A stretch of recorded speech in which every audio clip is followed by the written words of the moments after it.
இன்னைக்கு பாலக்கீரை செய்ய போகிறோம். இது ரொம்ப ஈஸியாக வேலை முடிஞ்சிடும். இந்த கீரை தான் நல்ல டேஸ்ட்டாகவும் இருக்கும். முருங்கீரைலாம் நல்லா டேஸ்ட்டாக இருக்கும், ஆனால் அதெல்லாம் க்ளீன் பண்ணி ஒவ்வொன்றா பிச்சுட்டு இருக்கணும். ஆனால் பாலக்கீரையை பொறுத்த வரைக்கும் ரொம்ப ஈஸியாக வேலை முடிஞ்சிடும். நமக்கு ஒரு நல்ல சத்துள்ள பொருள் சாப்பிட்றதா இருக்கும். அழகாக இங்கே கீழே இருக்க அடியில் இருக்கிறத மட்டும் தண்டு கொஞ்சமாக கட் பண்ணி வெளியில் எடுத்துகிட்டு மீதியை அப்படியே நம்ம யூஸ் பண்ணிக்கலாம்.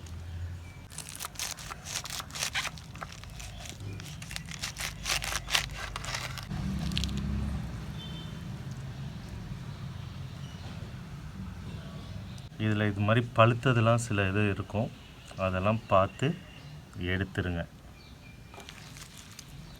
கட்டு நல்லா பிரித்து பார்த்தீங்கன்னா உள்ளே ஏதாவது இந்த தேவையில்லாத கீரைகள் ஏதாவது இருக்கும், அதை நல்லா பார்த்துட்டு எதுவும் இல்லை அப்படிங்கிறத பார்த்துட்டு அடுத்தது கட் பண்ண ஆரம்பிச்சிடலாம். இந்த தேவையில்லாததெல்லாம் எடுத்துட்டோம், அவ்வளோதான். ஒரு டைம் அப்படியே பைப்பில் காமிச்சு கழுவிட்டோம்னா போதும். நம்ம நேற்றே வாங்கி வச்சுறது சிலது வாடியும் போயிருக்கு, அதெல்லாம் எடுத்து போட்டுடலாம், நமக்கு அதெல்லாம் தேவையில்லை. ஓகே, பைப்பில் ஒரு டைம் போட்டு கழுவி கொண்டு வந்துடலாம்.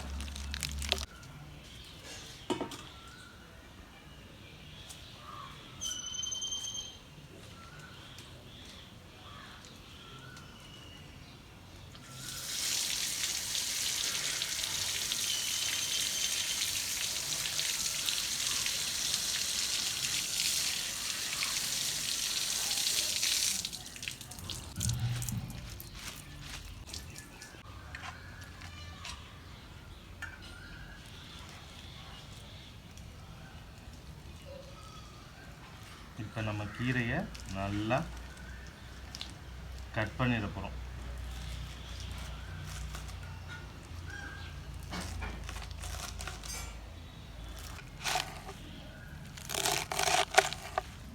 சிம்பிளாக வேலை முடிஞ்சிடும். மற்ற எந்த கீரையாக இருந்தாலும் நம்ம ஒவ்வொரு தலையாக ஆஞ்சிட்டு இருக்கணும். ஆனால் இதில் தண்டு கீரைகள் எல்லாமே ஈஸியாக இருக்கும். அதுலேயும் இந்த பாலக்கீரை நல்ல டேஸ்ட்டாகவும் இருக்கும். நல்லா குட்டி குட்டியாக கட் பண்ணிட்டோம், சீக்கிரம் வெந்துடுறதுக்கும் நல்லா ஈஸியாக இருக்கும். வெங்காயம் தோல்லாம் உரித்து எடுத்து வச்சுருக்கோம். ஒரு கட்டு கீரை தானே நமக்கு போதும். இதை அப்படியே உரித்ததை தண்ணியில் போட்டு ஒரு அலசிக்கலாம். இதை ரொம்ப பொடி பொடியாக கட் பண்ணணும்லாம் அவசியம் இல்லை.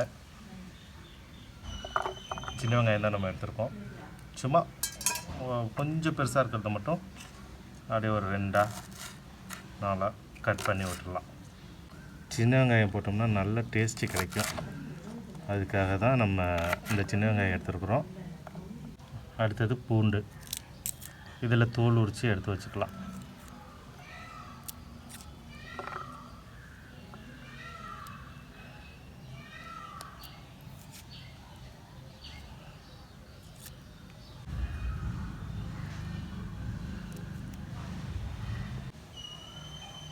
பூண்டு ஒரு 6-7 பல் பூண்டு நல்லா உரிச்சாச்சு.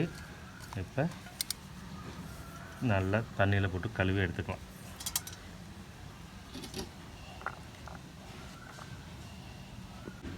அடுத்தது பச்சை மிளகா, ஒரு 4 பச்சை மிளகா போதும்.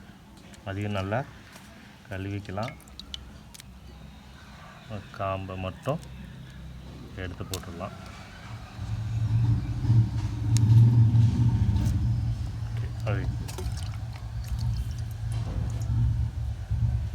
சும்மா ஒரு கீரைனா போதும், குட்டி குட்டியாக கட் பண்ணணும்லாம் கிடையாது. நம்ம வேக வைக்க தான் போகிறோம். எல்லாம் நல்லா வெந்து வந்துடும். அடுத்தது தக்காளி. தக்காளியை நல்லா கழுவி கட் பண்ணி வச்சிட வேண்டியதான்.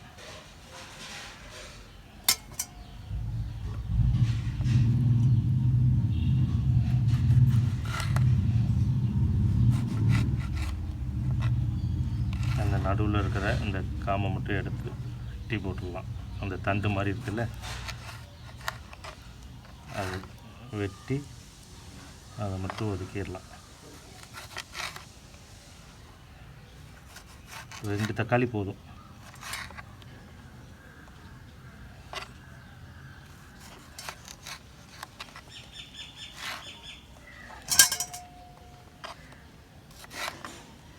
கொஞ்சம் சின்னதாகவே கட் பண்ணி போட்டுக்கலாம்.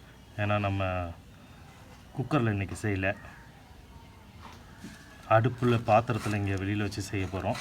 அதனால் கொஞ்சம் குட்டியாக கட் பண்ணிடலாம். குக்கரில் வைக்கும்போது இந்த சைஸ் கூட ஓகே தான். இது குக்கர்லேயும் ஈஸியாக செஞ்சிடலாம். எல்லாத்தையும் ஒன்றா போட்டு விட்டோம்னா அது பாட்டுக்கு வெந்துடும். ஈஸியான வேலையாயிரும். காலையில் வேலைக்கு போகிறவங்களுக்கு ரொம்ப ஈஸியாக முடிஞ்சிடும். எல்லாத்தையும் ஒன்றா குக்கரில் போட்டு ஒரு 3 விசில் விட்டோம்னா போதும்.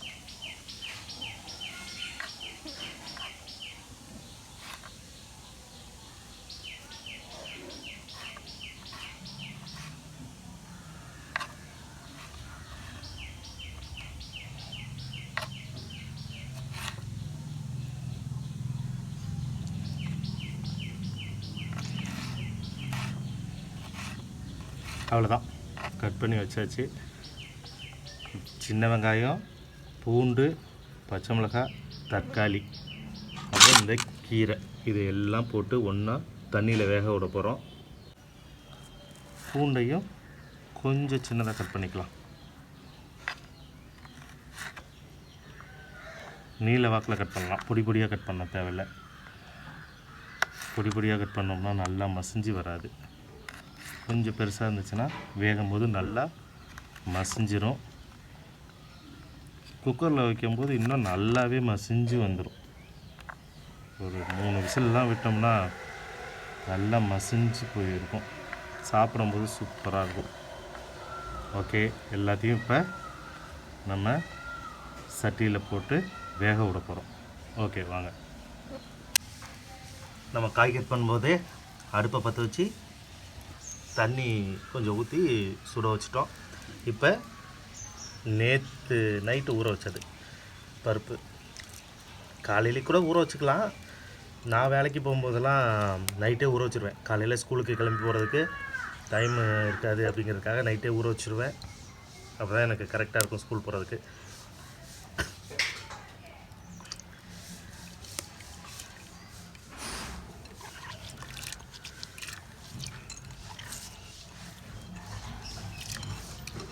பருப்பை எல்லாம் போட்டுடுறோம். ஏற்கனவே கொதிஞ்சிட்டு இருக்க தண்ணியில் பருப்பை போட்டாச்சு. பருப்பு கொஞ்சம் வேக வேண்டியதான். இதே குக்கரில் பண்ணுறவங்க எந்த இதுவும் பார்க்க தேவை, எல்லாத்தையுமே ஒன்றா போட்டுடலாம். பருப்பு, வெங்காயம், தக்காளி, கீரை எல்லாத்தையும் ஒன்றா போட்டு உப்பு, மஞ்சள் கொஞ்சமாக போட்டு வேக விட்டோம்னா போதும். குக்கரில் செய்கிறவங்களுக்கு ஒரு 3 விசில். நம்ம அடுப்பில் பண்ணுறதுனால கொஞ்சம் பருப்பு லைட்டாக வேகட்டும். அதுக்கப்புறம் ஒவ்வொன்றா ஆட் பண்ணிடலாம். நல்லா கொதிய ஆரம்பிக்குது. இப்போ மஞ்சள் கொஞ்சம் போட்டுக்கலாம். அப்போ தான் நல்லா வேகும், சீக்கிரமாக வேகும் பருப்பு. அதுக்காக மஞ்சள் கொஞ்சம் இதை நல்லா கலந்து விட்டோம்னா போதும்.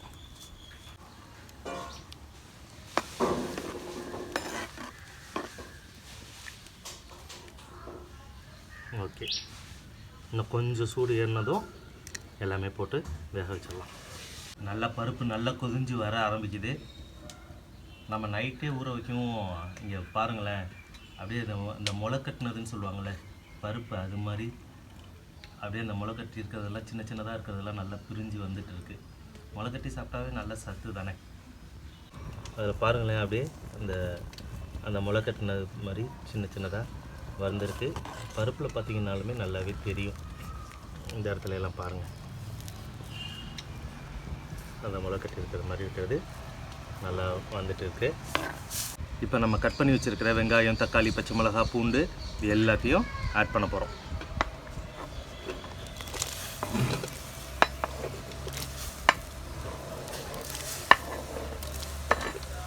இதில் தண்ணி கொஞ்சம் கம்மியாகவே விட்டுக்குங்க.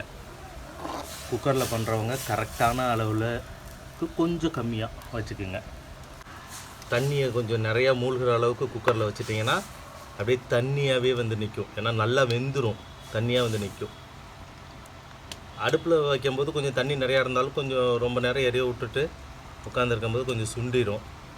நமக்கு இல்லைன்னா அதுக்கப்புறம் மறுபடியும் குக்கரில் வச்சுருந்தோம்னா மறுபடியும் சுண்ட வச்சுட்டு இருக்கணும். அதுக்காக தண்ணி அளவை எல்லா இன்க்ரீடியன்ஸும் போட்டதுக்கப்புறம் அந்த அளவுக்கு கொஞ்சம் கம்மியாக தண்ணியை வச்சுக்கோங்க. ஓகே, எல்லாமே போட்டோம். இப்போ உப்பும் அப்படியே ஆட் பண்ணி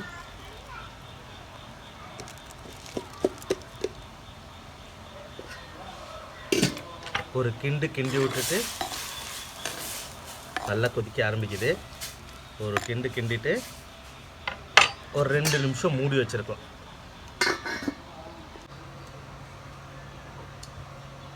கொதிஞ்சிருச்சான்னு பார்ப்போம். நல்லா கொதிஞ்சு வரும். இப்போ கட் பண்ணி வச்சுருக்கிற கீரை இதில் போட்டுக்கலாம். அவ்வளோதான். இது நல்லா வெந்துருச்சுன்னா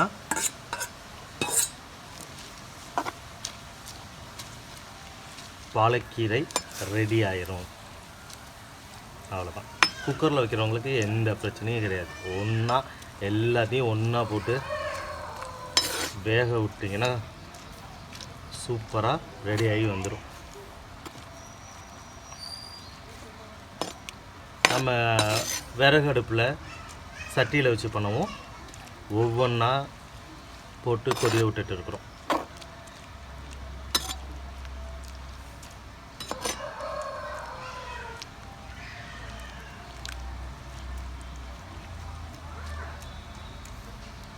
ஓகே, நம்ம இப்போ மூடி வச்சிடலாம்.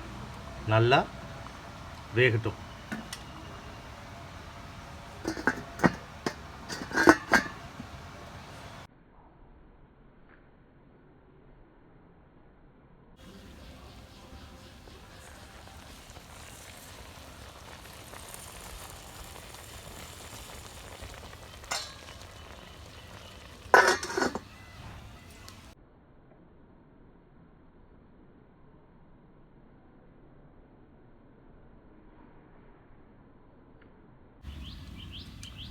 நல்லா கொதிக்கிற சவுண்டு கேட்குது. ரெடி ஆகிறதுக்குள்ளே நான் போய் குளித்து கிளம்பி சாப்பிட்டுட்டே வந்துட்டேன். எப்படி வெந்திருக்குன்னு பார்ப்போம். வா, செம்மையாக வெந்திருக்குது பாருங்களேன். அந்த பருப்புலாம் இருந்த இடம் தெரியாமல் போயிடுச்சு. நல்லா வெந்திருக்குது. குக்கரில் வச்சிங்கன்னா ஒரு 3 விசில் விட்டுருங்க. இதை நம்ம அப்படியே இந்த மத்தில் வச்சு கடைஞ்சி விட்டுடலாம். கொஞ்சம் தண்ணியை மட்டும் எடுத்து வச்சுட்டு கடைஞ்சிடலாம். அப்போ தான் கடையிறதுக்கு ஈஸியாக இருக்கும். நம்ம பாத்திரத்தில் சட்டியில் செஞ்சோம்னாலும் சரி, குக்கரில் செஞ்சோம்னாலும் சரி, கொஞ்சம் தண்ணியை எடுத்து வச்சுட்டு கடைஞ்சிட்டு அப்புறம் தண்ணியை ஊற்றி நல்லா கொதிக்க வச்சுக்கலாம். இந்த தண்ணியெல்லாம் நல்லா வடிகட்டி எடுத்துடலாம். தண்ணியெல்லாம் வடிகட்டி எடுத்துட்டோம். ஃபுல்லாக அப்படியே எடுத்துகிட்டு வந்தால் கொஞ்சம் தண்ணி வச்சுருக்கோம். ஏன்னா கடையிறதுக்கும் வேணும்.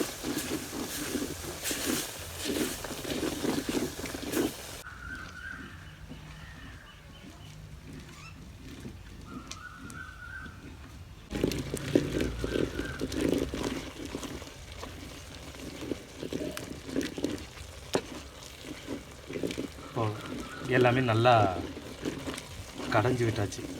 பருப்பு, கீரை, பூண்டு, வெங்காயம், தக்காளி எல்லாம் நல்லா மசிச்சாச்சு.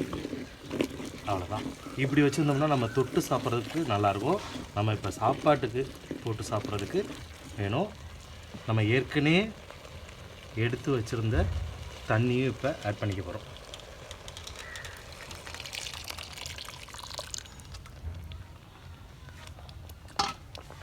அவ்வளோதான், ரெடி ஆயிடுச்சு.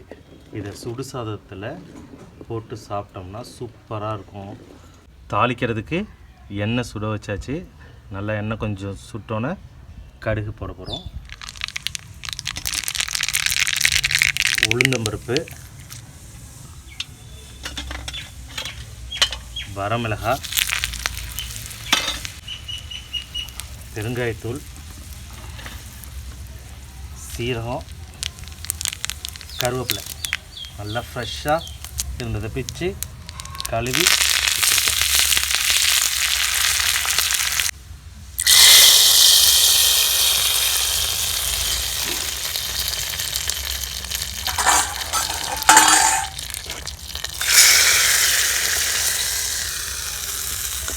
அவ்வளோதான். தாளித்து கொட்டிட்டோம், ரெடி ஆயிடுச்சு. இனிமேட்டு நம்ம சாப்பாடில் போட்டு சாப்பிட வேண்டியதான். நமக்கு தேவையான கரெக்டான கன்சிஸ்டன்சியில் இருக்குது.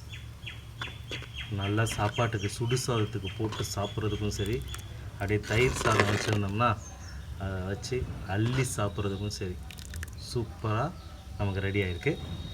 ஓகே, அவ்வளோதான்.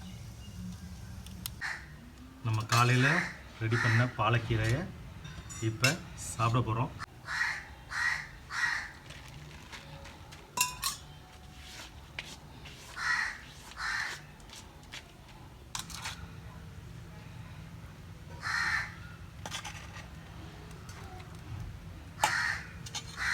எல்லோரும் கீரைனாவே அதை செய்கிறதுக்கு ஒரு மலைப்பாக இருக்கும். அதனாலேயே மோஸ்ட்லி கீரை செய்ய மாட்டாங்க. அதை சுத்தம் பண்ணி எல்லாத்தையும் ஒவ்வொன்றா ஆஞ்சிட்டு இருக்கவங்ககிட்டே செய்ய மாட்டாங்க. ஆனால் தண்டுக்கீரை கொஞ்சம் ஈஸியாக இருக்கும். அதுலேயும் பாலக்கீரை ரொம்ப ரொம்ப ஈஸி. அந்த தண்டை கட் பண்ணி போட்டுட்டு வெங்காயம் தக்காளி சேர்த்துட்டோம்னாவே முடிஞ்சு போச்சு, நமக்கு ரெடி ஆயிரும். அவ்வளோதான். அதுலேயும் இந்த பாலக்கீரையை மட்டும் டேஸ்ட் பண்ணிட்டாங்க. அதுக்கப்புறமா வாரம் செய்யாமல் விடவே மாட்டாங்க.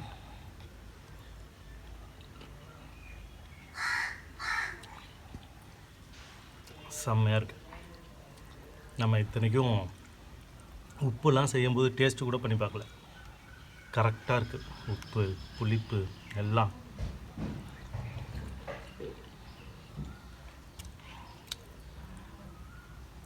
நீங்களும் செஞ்சு சாப்பிட்டு பார்த்துட்டு சொல்லுங்கள் எப்படி இருக்குன்ட்டு. இதை தயிர் சாதத்தோடு வச்சு சாப்பிடும்போது இன்னும் சூப்பராகும். அடுத்தது பாருங்கள். இப்போ தயிர் சாதத்துக்கு நாங்கள் பாக்கெட் தயிர்லாம் வாங்கி சாப்பிட்றது கிடையாது. இங்கே நம்ம ஊர்லேயே நல்ல தயிராகவே கிடைக்கும். நமக்கு சின்ன வயசுலேருந்தே தயிர் சாதத்துக்கு மட்டும் உப்பே போட்டுக்கவே மாட்டோம். அது பழகவே இல்லை, அப்படியே சாப்பிட்டு பழகிடுச்சு. அதுலேயும் இந்த தயிர் சாதத்துக்கு இந்த பாலக்கீரையை மட்டும் வச்சு சாப்பிட்டோன்னு வச்சுங்களேன். நாங்கள் இத்தனை சைடிஷ் வச்சுருக்கிறேன். சைடில் எல்லாம் பார்த்தோம்னா வாழைக்காய் இருக்குது, இந்த சைடு மிளகாய் வத்தல் இருக்குது. ஆனால் இந்த பாலக்கீரை டேஸ்ட்டுக்கு அது எல்லாம் தெரியவே இல்லை.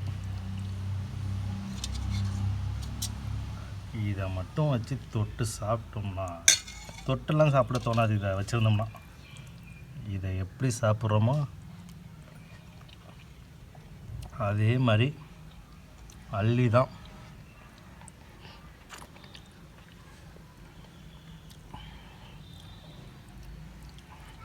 சாதம் மாதிரியே தான் அதை அள்ளி சாப்பிட தோணும். இதை சாப்பிட்டுட்டிங்கனாவே இதை செகண்ட் டிஷ்ஷாக வைக்கவே மாட்டீங்க. மெயின் கோர்ஸே இதாக தான் இருக்கும். தயிர் சாதம், பாலக்கீரை. இந்த காம்பினேஷனை அடிச்சிக்கவே முடியாது, அப்படி இருக்கும். நீங்களும் இதே மாதிரி செஞ்சு சாப்பிட்டு பார்த்துட்டு கமெண்ட்டில் சொல்லுங்கள் எப்படி இருந்துச்சுன்ட்டு.